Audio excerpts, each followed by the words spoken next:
স্নিগ্ধা আর ওর ছোট্ট ভাই মেহতাব বাবার পাশে বসে সাহারির খাবার দেখছিল। হঠাৎ মেহতাব কৌতূহল নিয়ে জিজ্ঞেস করল, বাবা তুমি আজ খাচ্ছ না কেন?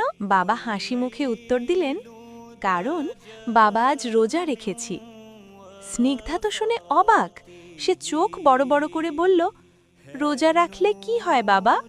বাবা তখন আদর করে বুঝিয়ে বললেন, জানো মা, রসুলুল্লাহ সাল্লাল্লাহু আলাইহি ওয়াসাল্লাম বলেছেন রোজা ঢাল স্বরূপ, মানে হলো রোজা আমাদের সব খারাপ কাজ থেকে বাঁচিয়ে রাখে।